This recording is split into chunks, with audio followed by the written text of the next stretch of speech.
A while ago, I was visiting my hometown, and on a street randomly, I met my very first music mentor, and we started talking about how at the time I was studying in London, doing a music degree, and we're talking about my experience there and all that stuff. And all of a sudden, he just sort of told me, write songs, write songs, write songs. And in the conversation, I was like, oh yeah, maybe I should do it. Maybe it's a good advice and so on. But I didn't really take it to heart. And at the time, I was really focusing on becoming as good of a musician, as good of a guitar player as I could. And I yeah, I didn't take this advice really to heart. And eventually, I did start writing songs, but like for everyone else, your first songs are not your best songs. So you kind of let those slide and you keep going until something fairly decent comes out. But I did find a problem with the songs that I was writing even later. I wasn't really connecting with them. And I finally figured out a reason why I wasn't connecting with them very, very recently. And the reason is that I approach songwriting from an analytical lens, from an analytical standpoint of view, meaning I treated them as an exercise or an opportunity to show my technical ability, my harmonic knowledge, and all of that stuff.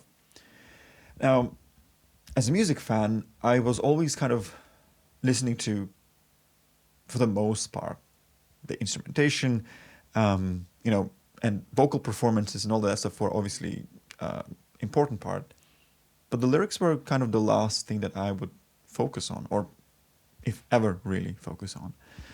Um, Meaning that I didn't have this sort of appreciation, I guess, for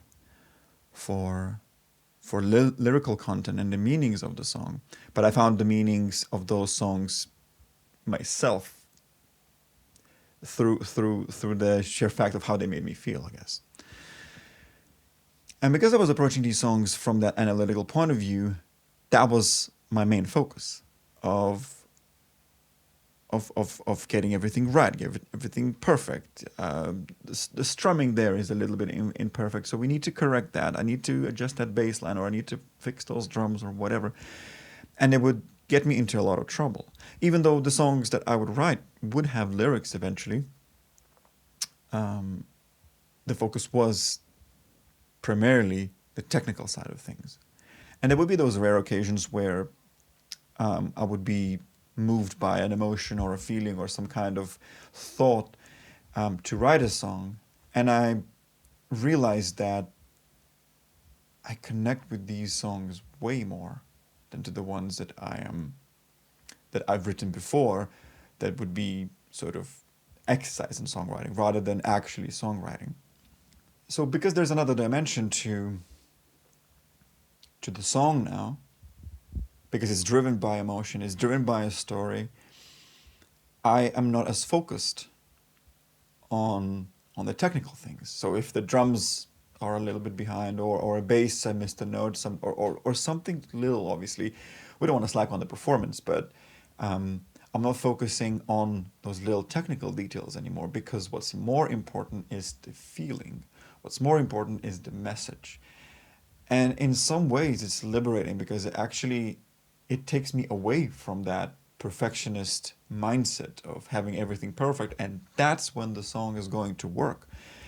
Because now it's not about how perfect it is, it's whether that represents how I felt at the time, or how whether that represents the story. And I feel that's more important. So the advice that I got from my mentor was around 10 years ago. And I have gone through all of this journey to be at this point where I'm finally connecting with the work that I create. It's not anymore just about, oh, this is grooving, or this guitar part is cool, or this bass fill is awesome, or whatever. And I feel like that was worth it.